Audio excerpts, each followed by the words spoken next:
At the beginning of the story we see Jason, the strongest man in the world. Jason has now become an ordinary laborer who slaves away like a dog next to a fiercely hot boiler every day. Even after grueling hard work all day long, he gets only 200 in the name of daily wages. All the laborers were very furious about this matter. Right then that evil factory owner directly called the anti-riot police. As soon as the police arrived, they started showering batons and rubber bullets on the laborers. Jason ran to save the injured laborers, but suddenly he also took a heavy hit and fell down. The police started beating Jason brutally.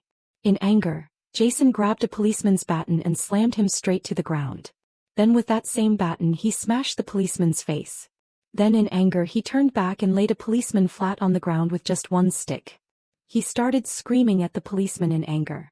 After finishing work at night, Jason returned to his home. Even though his work was exhausting, he had a small and very lovely family. His wife was young and extremely beautiful, who had given him a lovely baby girl. Seeing his baby girl playing in the cradle, Jason felt that he had found all the happiness in the world. But that very night, this happiness of his was about to be snatched away forever. At that time, Jason had just stepped out after taking a bath and was about to go have dinner with his wife. Suddenly he saw that his wife was lying fallen on the floor. He was just about to check the situation in panic when suddenly, when Jason regained consciousness, he saw that his wife was dead and the policeman had aimed guns at him. A bloodstained knife was in Jason's hand, so the policeman directly assumed that he himself had murdered his wife. In this way, poor Jason was framed on a false accusation of murdering his own wife and was sent to the dreaded prison of Terminal Island. As soon as he entered the prison, ice-cold water was thrown on him, he was beaten up thoroughly, and white powder was sprinkled on his wounds to make him a new prisoner. The cell in which Jason was kept already had 3 dreaded goons present there who were staring at him with highly lustful eyes. As soon as the prison guard left from there, fierce sounds of fighting started coming from inside the cell. The guard thought that those goons must have given Jason a real good beating. He came back laughing to enjoy the fun, but seeing the sight inside, his senses flew away. Jason was standing with a massive swagger, with both his hands put in his pockets, as if no one could ever defeat him, and those 3 dreaded goons were lying flat on the ground on all fours. The next day, as soon as Jason's new face entered the canteen, it started drawing everyone's attention and everyone was talking only about him, because before becoming a laborer, Jason used to be a very famous champion racer. After getting married and having a child, Jason had left racing. No one had imagined even in their dreams that he would now be in prison. Suddenly some bald goons arrived there and surrounded Jason, who was eating his food. These were all from the Brotherhood gang and it was clearly visible that they wanted to deliberately pick a fight. One goon deliberately spat in Jason's food. Just then those goons' boss Rex also arrived there and stood right behind Jason to show his bullying. But he did not know whom he had picked a fight with today. Jason stood up and straight away smashed his face with the food plate. Then another goon stepped forward and Jason finished him off too. Right then one goon landed a powerful punch. Jason flew into a rage and broke his leg itself with the plate. After this massive chaos, Jason was presented before Hennessy, Grace. This blonde-haired Hennessy was very cruel and tyrannical. If she did not like anything, she would have the prisoners beaten with sticks. But Hennessy knew about Jason's solid racing experience and his spectacular record. Therefore she wanted Jason to participate in the death race taking place on Terminal Island. Actually, the Terminal Island prison used to do live telecasts of the death race to make money. The bloodier the race was, the higher its TRP would come on TV. The most preferred racer in the previous race was a masked prisoner. But in the previous 2 races, his biggest enemy Victor, without following any rules, fired a cannonball at him and blew him up in the air. Due to his death, the TRP of the race crashed down instantly. Therefore Hennessy wanted Jason to wear that mask and race in his avatar to bring the fallen TRP back. To convince Jason, Hennessy gave a very big lure. She said that if Jason wins 5 races he will be freed from prison forever. Yearning in the memory of his lovely little girl, Jason had no other choice. He had to say yes out of compulsion. Jason was taken to the vehicle workshop and handed over to that old masked racers team. The leader of this team was a very old and solid mechanic whom everyone called Coach. The rest of the people in the team were also good. They showed Jason his dreaded racing car. This car was made by modifying a Ford Mustang V8. It had a V8 engine installed which produced a fierce power of 850 horsepower and 700 pounds of torque. Apart from all these things, Coach had also put some of his own special modifications in it. A 0.75-inch bulletproof iron plate was installed all around the car. At the back there was a 6-inch thick iron shield which Coach used to call the tombstone. In front of the car 2 heavy machine guns were installed. Inside there were petrol bombs, smoke bombs and many escape systems. This was not a car but a personification of the machine of death. Jason saw a button in the car on which a danger sign was made. He thought this was some fierce missile button, but that turned out to be just a cigarette lighter. After this, Coach told Jason about the rest of the dreaded racers. 14K is a Chinese American who has a business degree and he is a very sharp-minded gangster. He has already taken 4 lives in the death race. Grim is a crazy person with tattoos. He is a very big admirer of Hennessy and has knocked off 12 people so far. The Brotherhood gang boss Rex, with whom Jason had already clashed, and the most dangerous was Machine Gun Joe Victor, who was a top racer matching the level of the old masked racer. Joe was the one who had blown the old masked racer to pieces with his cannon. This itself was Jason's biggest and toughest enemy. They were just talking when right then some new prisoners came there. GPS tracking bands were tied to all of their hands. Coach told that this is used to stop prisoners with death sentences from escaping. Seeing this band, Jason got lost in memories. He remembered that on the night his wife was murdered, that unknown killer's hand also had a band exactly like this. Jason's mind clicked. Was his wife's murder and his coming to the jail to participate in the race already decided beforehand? Jason swore that he would definitely unveil the curtain from this entire secret. Soon the day of the race arrived. Jason wore his mask and sat in the car along with the push of the crowd. Just then a bus arrived there from which many extremely hot girls stepped down. These were chosen from the women's prison so that they could become the racers' navigators. Jason's navigator was even more killer, seeing whom anyone would break into a sweat. Her name was Case Lily, and she also knew the secret of this masked man changing. When the car windows rolled up, Jason took off his mask. Case was completely dumbfounded seeing this. This bald man was very handsome. Meanwhile, the live broadcast of the death race started on TV. Due to the return of the masked racer, a crowd of online viewers swarmed in and all old records were broken. Hennessy was going crazy with joy. It seemed that her move had worked perfectly. Then the race started in reality. As soon as the lights turned on, all the cars started flying in the air. Weapons could not be used in the first lap. Everyone just had to show their speed. All the cars started hitting Jason's car. Fortunately, Case knew every single nook and corner of the racetrack. She told Jason to cross the barricades and go onto an empty side path, by which Jason increased his speed and left several cars behind in a single flash. But Joe was not one to give up so easily. His vehicle was a massive heavy Dodge Ram pickup. In front of the vehicle, sharp spikes were attached, fierce machine guns were on both sides, and a rocket launcher was mounted on the roof. It was looking completely ferocious. He slammed hard into Jason's car.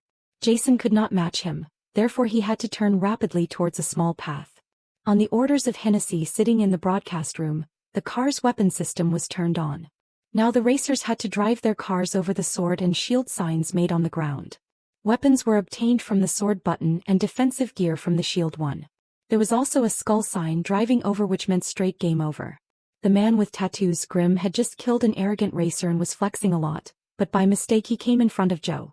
Joe, flying into a rage, aimed his target right at him. As soon as he got the weapon button, Joe showered rapid bullets on him. But Grim got the shield button and a lot of thick oil started releasing from the back of his car. Joe could not move away in time and his vehicle started sliding terribly. In the next round, Grim was going crazy with joy. He again took the weapon button and launched an attack on 14K, who was going ahead. But little did he know that 14K would drop a lot of iron spikes from the back of his car, which burst all the tires of Grim's car. A car coming from behind hit him hard and his car flipped several times in the air. 14K did not stop here. Seeing the right opportunity, he also launched a missile. Grim's vehicle was blown to smithereens. He crawled out in a terrible condition, but his arrogance had still not lessened. The very next moment, seeing this fierce scene, the TV tirepiece suddenly exploded and touched the sky. Hennessy smiled very cleverly. The race kept moving forward. Jason did get the weapon, but bullets were not firing from his gun at all. Case showed incredible courage and, hanging out of the window of the moving car, started hitting the jammed machine gun forcefully. The girl from the adjacent car was also coming out and showering bullets on them like crazy. Jason started hiding his car behind the other car, but trouble arose when Joe also arrived there and started firing bullets at them continuously. Thankfully, Case fixed the machine gun just in time and she quickly came back inside the car. Jason and she looked at each other and smiled. it was understood that this girl is also no ordinary girl. To escape Joe's cannonballs, Jason took the defense button, but the strange thing was that the oil and other systems kept in the car for protection were not working at all. It felt like this was no coincidence. The rest of the racers also understood this point. They pushed Joe out of the way and attacked Jason so that they could finish him off. The rear part of Jason's car was almost broken from taking hits. Sit on my lap. Did Case think that Jason wanted to have fun before dying? But Jason's intention was not bad. He had just thrown out the petrol bomb installed in the car. In this way, Jason finished off his enemy very cleverly. Hennessy was very happy with this act of Jason. After this, Jason increased the vehicle's speed and started chasing a car. In that car was the Brotherhood gang boss, Rex. He made such a gesture with his hand towards Jason that reminded Jason of that killer who came from outside. As soon as Jason's focus was distracted, Joe hit him with a powerful collision and knocked him out of the race. That is why Jason lost this race and stayed at number 6. After the race ended, when Jason brought the car back to the workshop, Coach checked the car. He saw that the defensive oil in the car was filled absolutely full. Then why did it not work at the time of the race? While everyone was thinking hard about this, on the other side, Jason understood the whole matter. The work of framing him on false accusations is definitely that of Hennessy. She itself got Jason's wife killed and put the blame on him, only so that Jason would participate in this death race. When Hennessy called Jason for the next race, Jason flatly refused. But that which turned out to be very sharp. She pulled out Jason's daughter's photo and placed it in front of him. At this time, his daughter had been adopted by someone and only Hennessy knew his daughter's address. Jason went wild with anger, but before this threat he had to say yes to the race out of compulsion. Jason had understood that he would have to find a way to escape this prison by any means and go back to his daughter, and he would absolutely not spare the killer who killed his wife. Therefore, in the darkness of the night when everyone was sleeping, Jason entered the workshop of Brotherhood's boss Rex alone. But those people were sitting ready beforehand. Bald goons with sticks started showering fierce punches on Jason's stomach. Out of pain, Jason grabbed his neck. Rex also came running. He wanted to take revenge for that canteen fight. He made a powerful strike on Jason with a large electric baton. Surrounded by goons, Jason was unable to hit back. Rex attacked again and delivered a powerful kick, which made Jason's head spin and he was almost about to lose consciousness. Rex was just about to make the final strike when suddenly he screamed in pain and stopped.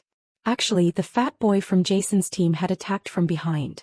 Rex, going crazy with anger, pounced towards the fat boy. Jason got an opportunity. He picked up a heavy piece of iron from the ground and struck it with full force on the leg of the guard standing there. Jason was now completely free and he opened up his hands and legs. He picked up the red-colored fire extinguisher lying on the ground and in a single blow, smashed a goon's head. Seeing the cylinder in Jason's hand, the small goons started backing off. Jason pinned a goon to the wall and landed such a powerful right hook that his face was drenched in blood. Jason did not want to spare him. He pounced rapidly towards the goon. Jason again made a powerful strike and kept launching continuous attacks. After that, he also landed a solid sidekick. Jason saw that the small goon flew and fell far away. The small goon finally got scared. Jason looked like the Grim Reaper personified. He picked up a heavy toolbox from the workshop and slammed it onto the small goon's back. From this, all his bones must have become straight. Jason was still not in the mood to spare him.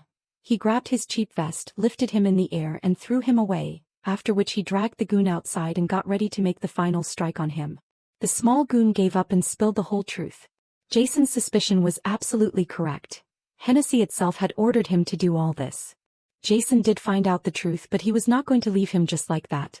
He was just about to strike when a guard fired a stun gun from behind and Jason knocked out right there. Later, Jason was thrown back into his solitary cell so that he could prepare for the second race. As soon as the lights turned on, all the cars left rapidly, but Jason's car did not even budge from its place. When everyone had gone quite far ahead, then Jason slowly moved the car forward. Standing far away, Coach was unable to understand anything as to what was happening. Actually, Jason was doing all this for Case sitting next to him. He drove the car into a factory. He tightly grabbed the ejection lever of Case's seat and threatened her to speak the truth.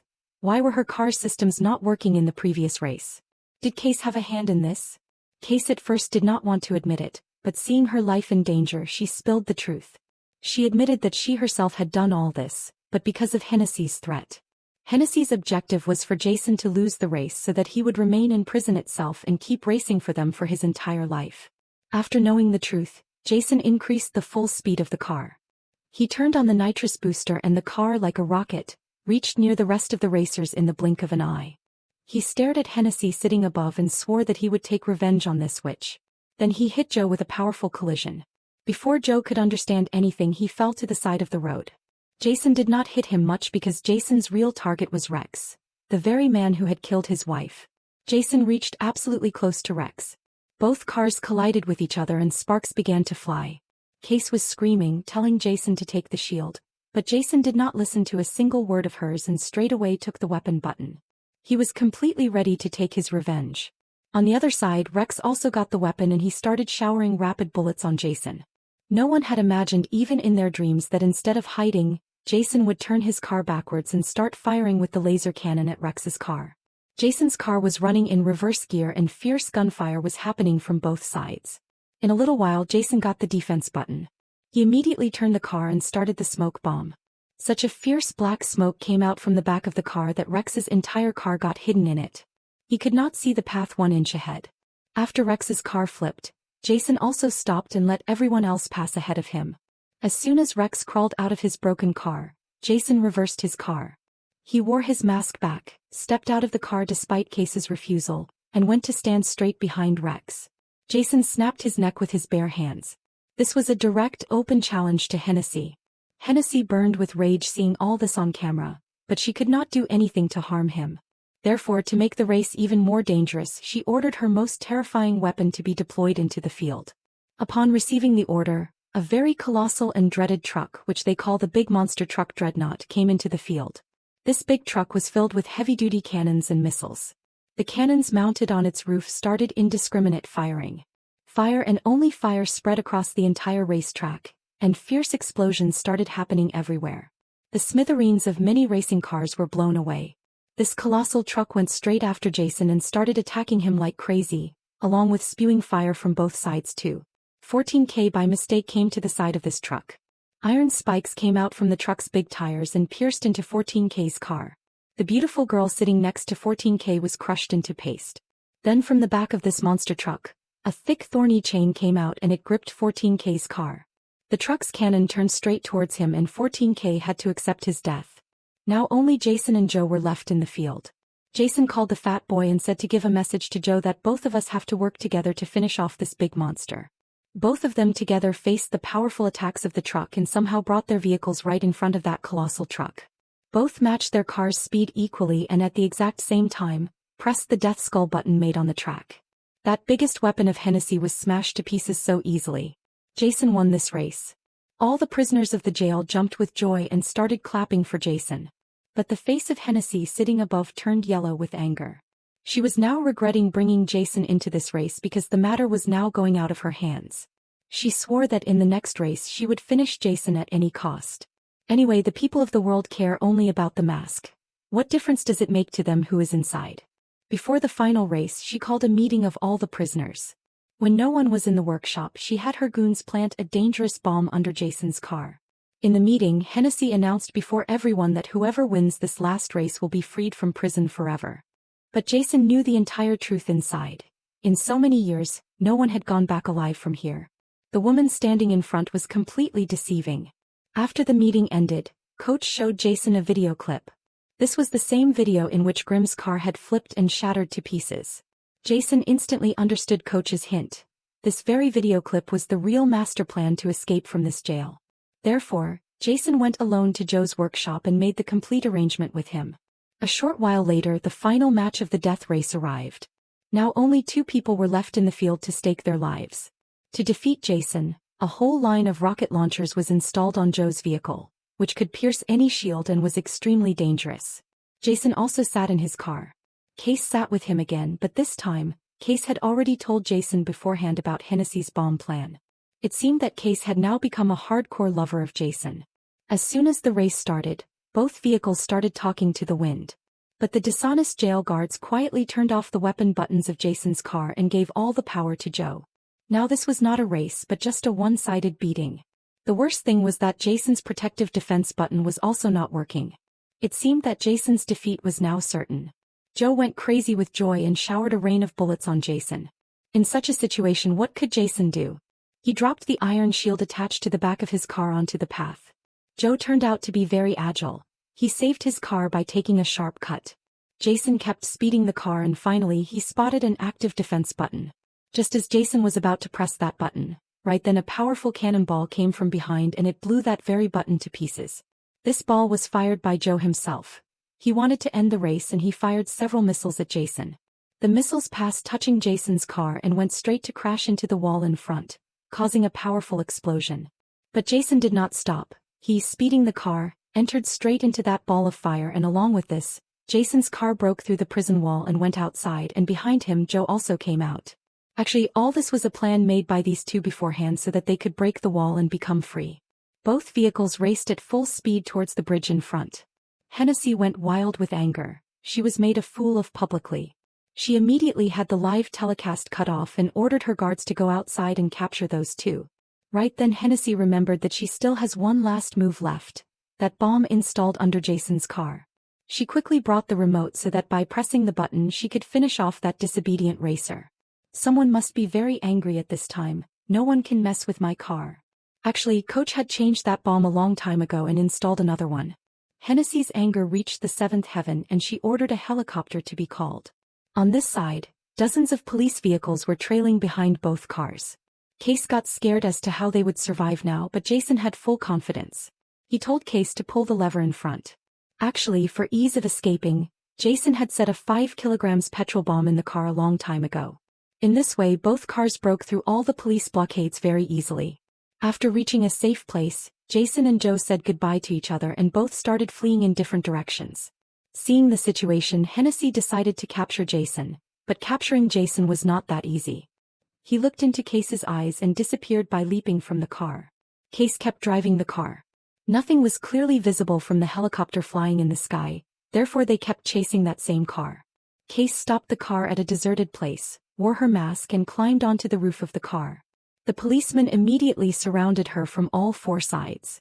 Little did they know that the real Jason and Joe, both hiding in a train, had become free from there forever. Both were very happy indeed, but they had only this one regret, that they could not kill that Hennessy with their own hands. On the other side, Hennessy felt that she had captured Jason. She was smiling with arrogance. Just then a guard came and gave her a gift box in the joy of victory. She opened the box happily, but as soon as she looked inside, her eyes remained wide open. There was a bomb in it. This was actually a gift sent by Coach.